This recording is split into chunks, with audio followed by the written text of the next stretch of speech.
Hello everyone! So I was actually planning on getting some more videos out this week, but I got really distracted. And the reason for that is because I was tryharding in the Roman tournament on my JP account. For those of you who don't know what it is, the Roman tournament is a new, like, high score leaderboard ranking with some rewards. It's controversial to say the least. It's people, it's like a high score system. People call it PvP, whatever. Obviously, if you whale, you have an advantage. I would say, first of all, don't worry about it too much, even if you are free to play. In this video, I'm going to sort of go over, first of all, I'm going to focus on like what I did for this current one, my team and everything, but I'm also just going to go over the reward structure and, tell you what to expect when it comes to globals. So let's just go through it. First off, it is right here. This current one is ending in 3 hours. They're usually about a week long, so May 20th to May 27th. This is the second one, and this one is bolt based, so you're supposed to use bolt characters. The enemies are weak to bolt. Usually they're based on a specific element, although last week was Slash, and I'm pretty sure all the top rankers used Rose Valeria, who is Strike, so who knows, right? But yeah, this time it's Izana in the spotlight for the ranking, so it's actually very, very competitive. As you can see here, my score was 49,217,000 damage, and I am 140th place. With a lower score, I was like top 70 earlier in the week, so I was hoping to keep top 100, but I ended up getting pushed out, and with the current stuff I have, I wasn't able to compete, so it is what it is. I wasn't going to spend any money on improving my setup, and I don't think I could have anyways, so. But yeah, let's go ahead and look at the rewards. So we do have rewards for top 50. You get a golden emblem. This is basically just a trophy. Emblems do have in-game effects, but the emblems for the Roman tournament are not very useful. They give item damage for that element. So like this will give bolt item damage when we get it.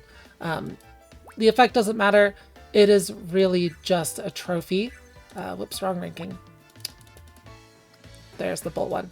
Yeah, it is really just a trophy. Then you get a silver one for top 100, and then a bronze one for top 1000. And so that's basically what that is. It's just a trophy saying you got top 50 in this element. I assume that these will rerun, so they will like redo elements in the future, and it will be the same emblem, right? The same trophy, so.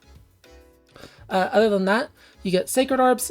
Getting extra sacred orbs doesn't really matter. We have more than we know what to do with anyways. You get coal, which is whatever. You can farm coal. It's not a big deal. And then these little medals. These are the Roman tournament coins, and you can use these in the Roman tournament exchange. You do get different amounts of coins from rank 20,000 all the way up. I imagine the global server will be a lot less competitive, so most people will be in the top 20,000 if all the slots even fill up. On the JP server, all 20,000 definitely do fill up. And you can see it goes up, so you get 100 here and 500 here. You also get 100 of these coins just for participating from a weekly quest. So you don't need to place it all, you just need to enter it, and you get those 100 coins. So anyone can get those. Those are guaranteed every single week. And yeah, what's in the exchange? So you might be worried about the pay-to-win nature of these rewards, and honestly, don't. The shop is entirely limited so far. Every time there's this limited memoria and this memory fragment here. Every time you buy the memory fragment, it goes up in price, and I assume there is a cap on them. And then there's this one that's permanent and costs 5,000 points. So I imagine once you buy out all the memoria and all of these memory fragments, all that's left in this exchange are these, which take 10 weeks of winning the tournament to get, or like 8 weeks or something. These are really, they're basically nothing, right? So it's really just these rewards, and everyone will get these 2 rewards eventually because you are guaranteed coins every week. It's just that the top rankers get them a little bit faster. It's really not a big deal. Just get your guaranteed coins every week and you will get the same rewards as everyone else, other than the trophies. So pretty much it's just for the flex trophies, right? It's really, it's not a big deal if you can't compete. if you are free to play or not spending very much on the game, I wouldn't really worry about this too much. But, you know, if it's fun, you can try, right? Like, it's not a big deal. Anyways, let's go over the one from this week and my team. Unfortunately, my ranking is not in the top 100. It's actually 6 million points short now, which is crazy. And you can see the top rankers here at 78 million, like 30 million entire points higher than I am. It's really hard to get these numbers. But yeah, let's just go over it real quick so I can show you what it's like. First, I will go through the battle, and then I will go over my team and my gear. And the first thing that you might have noticed there is that a number of my characters were low level. They were level 40. There is a reason for that. I want them to die, basically, so we're gonna go through here. Claudia is a magic attack debuffer on JP. She basically gives all the enemies debuffs where they take, you know, 75% increased damage every time she uses skill 2, and these last for 2 turns. And she doesn't attack, so she doesn't consume her own debuffs, which is really important. Rorona is a unit that gives guaranteed crits to an ally, so we're going to target Izana here. And we just need a guaranteed crit on Izana's first skill 2 to take care of all of these mob enemies. We're also going to use Liddy's skill 1 here because it's a permanent skill damage buff. And Resna's skill 1 as well because it gives a permanent crit damage buff to all allies. So just get rid of all of those. And now we will be attacked, and Resna and Rorona are going to die because I don't need them anymore. However, they are giving me passive buffs from their passive skills, so they're not completely worthless while dead. Now let's just go here. And the damage here is pretty tight. This skill barely kills everything with that 2 million damage. And you can see that the total damage I got was actually lower than the damage I did. That's because when you overkill an enemy, you don't get that extra damage added to your score. You can only do as much damage as enemies have HP. However, this main enemy has infinite HP, so after that you have 40 turns. You can see the turn limit up here. I have 31 turns left. You have that many turns to do as much damage as possible to this enemy. So we're going to do one last skill with Liddy. This is basically just to get the timeline in the correct order, having Liddy alive here, so you can see that this burst is landing on Izana. Throw another Claudia skill out, and then the wolf will finish off Liddy, and you will see the timeline line up. So you can just go ahead and start bursting with Izana. We don't have items here or that many buffs, so this first one's damage is going to be pretty weak at just 3.2 million. I know that number probably seems absurd on global, but this is kind of when you start stacking all the damage multipliers that you can get, which you wouldn't really use in normal gameplay because you need more utility than damage a lot of the time, then yeah, you start getting these numbers. You're still probably missing too many of the tools to reach numbers like this on global right now, but this is absolutely kind of the state of JP at the moment. You can see that this one is like 1.5 million per hit, so we're getting 7.4 million damage off of that. And we're just 2 bursts in. Because everyone else is dead, Izana gets many more turns, and it just so happens that it lines up so that she can hit all of the bursts in the timeline. And she's also getting, you know, 2 stacks of Claudia buffs for every single attack. So it just works out very neatly. And we end up doing a total of 8 bursts with this strategy. Now, this is not the only strategy. It is not even the best strategy. However, it is the best strategy for my gear level. There is a lot that goes into managing and creating different timelines in the Roman tournament. Speed is very important. Right here we have a little bit of RNG. I need Claudia to use skill 1, and she has paralysis. If she gets paralyzed, my timeline gets screwed up. So yeah, she got paralyzed here. This just means I lose a bit of damage because I won't have her debuff up, but it doesn't mess with my timeline at all, so we can finish it off. But yeah, there's a lot of strategy that goes into creating timelines. It's very deep, and depending on the accessories you have, the memoria you have, and the team you have access to, a lot can change, right? There is a lot that can change. So there's a lot of depth here. I guarantee all of the people at the top are using different strategies than I am. One big thing is that people who have too much damage actually need to change their strategy to disperse that damage more evenly, because if you hit the damage cap of, 9.999 million, then you can't get any more damage on that hit. So you're going to need to spread that damage out more evenly, either through different item usage or a different timeline or whatever. And yeah, there's a lot of strategy that goes into it. So also, speed is super important here. You can see here that Claudia is actually getting 2 turns in a row. That's because she has exactly 291 speed, like 1 speed less or 3 speed more, and this would not work. So speed is very, very, very important based on your strategy. Small variations just completely change the timeline. So you really need to know what you're doing and calculate everything pretty precisely to be able to get good runs. And here we're going to see the biggest burst. It's almost hitting damage cap, not quite. And because of bad RNG and some other things, this is not going to be close to my final record. It will be, a couple million points short, but that is fine. This is just an example of how it works out, so pretty cool. And this is only one viable strategy. There's a lot of others, if you can make the gear for them. So, and no one really shares their strategies either. There are a few people, but like all of the top 10, no idea what they're doing. Wish I did. It would be pretty cool to see their gear and their strategies, but yeah, no one really shares. I don't really like that personally. When this starts on global, I will definitely share strategies if I'm able to, but it heavily depends on your box. Like the last tournament, the Slash one, I wasn't able to compete at all. I got 1500 because I just didn't have the units, so I kind of gave up pretty early. But yeah, let's just go over the team, and I'll go over like why this team works, what exactly I'm doing here, and all of the gear. So first off, for usable items, we are using 2 doctrines, which are 70% burst skill damage to the enemy with the highest physical attack.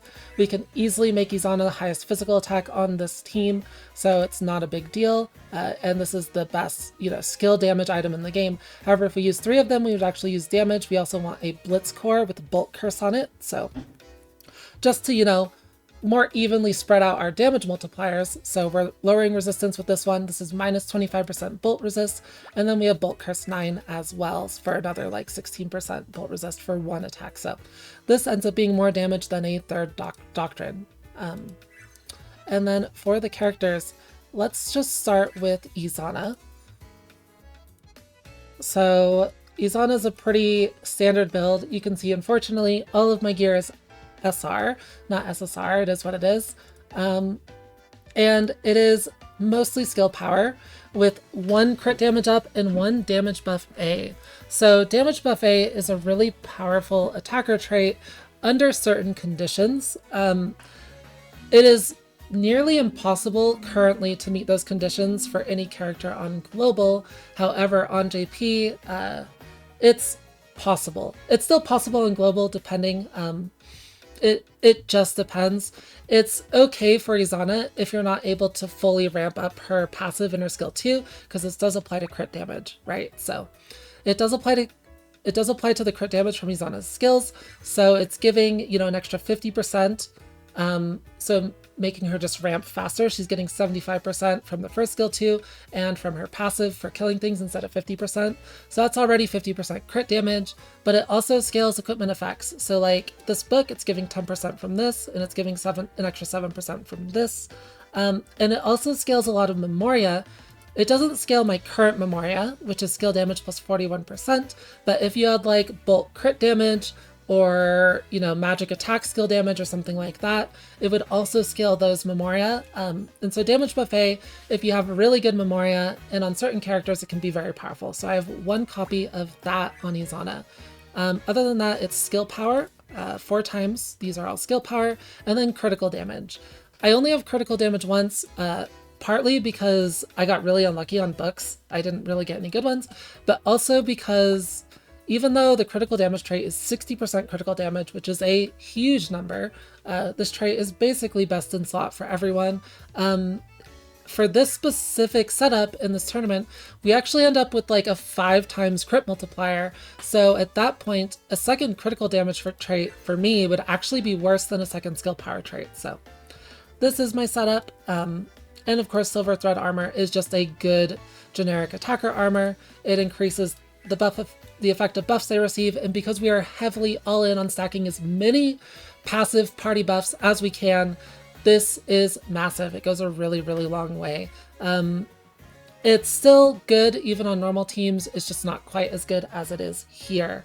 So now that we've covered Izana, let's just move on to Rorona.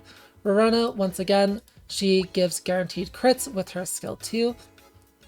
So we're using her for that in the first round. However, after that, she is also giving us a lot of skill damage. So her passive gives all allies 20% skill damage, and this passive also scales with damage buff A.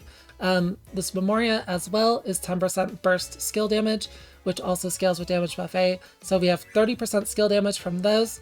And then we have 5 copies of damage buff A, which is scaling that up to 75% skill damage. Then we also have this armor, which passively gives 3% skill damage, which is also scaled. And then we have 10% buff effect items. So just a bit more buff effect. And overall, she's giving somewhere around 90% skill damage, even while she's dead.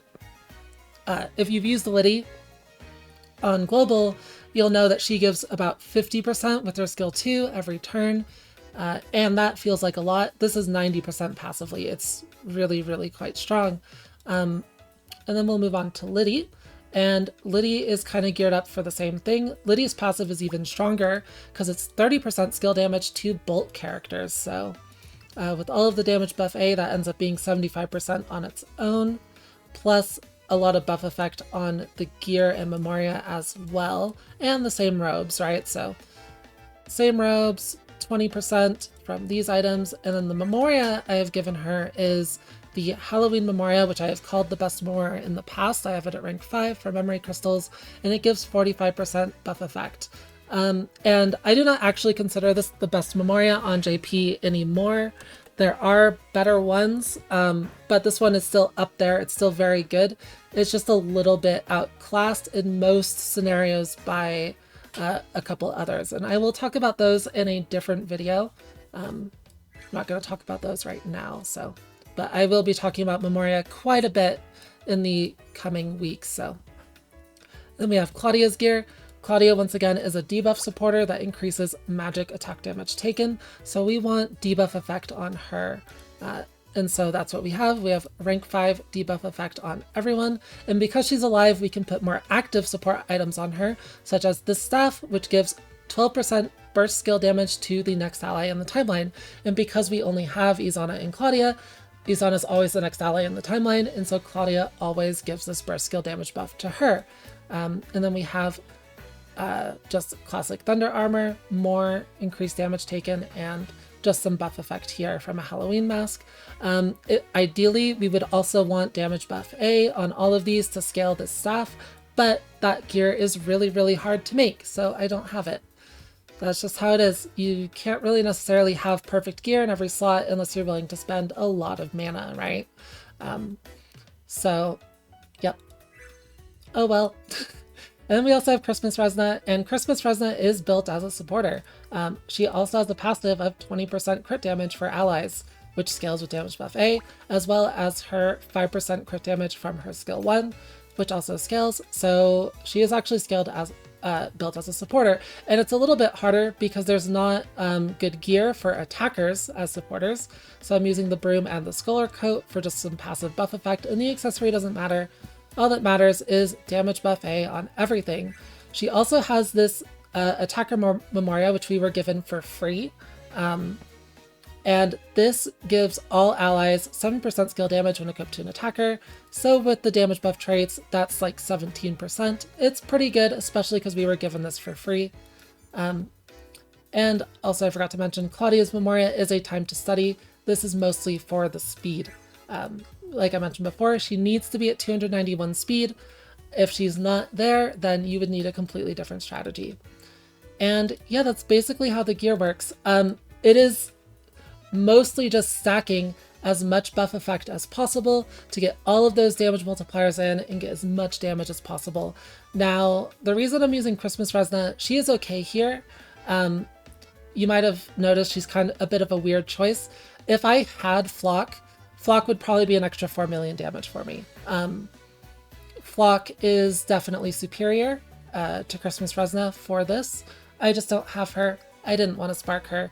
Christmas Resna did just fine as a stand-in. I was hoping I would be able to compete with her, but as it turns out, by the end, I ended up losing a lot of places, and yeah, I'm not going to be able to get to top 100 by the time it ends in 3 hours, 2 hours even, so it is what it is. I had a lot of fun doing this though. You know, my original scores were around like 38 million, and over the week, I just slowly optimized the strategy, optimized my gear, and we ended up all the way up here.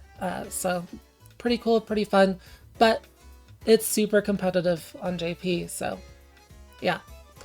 But I had a good time. It's not bad being able to compete as someone who doesn't spend too much. And the big difference between me and the top players is honestly a significant amount of it is Memoria. They have just better Memoria. Better Memoria and more rank 5 Memoria, and yeah, the difference between my level and that level is very, very, very high because I just don't have the right Memoria. And also they probably have better strategies because they can synthesize more gear, they can brute force the best gear just through buying tons and tons of mana and stuff, although it can still be very hard because I know that a lot of them are running out of stamina cookies, and stamina is actually limited.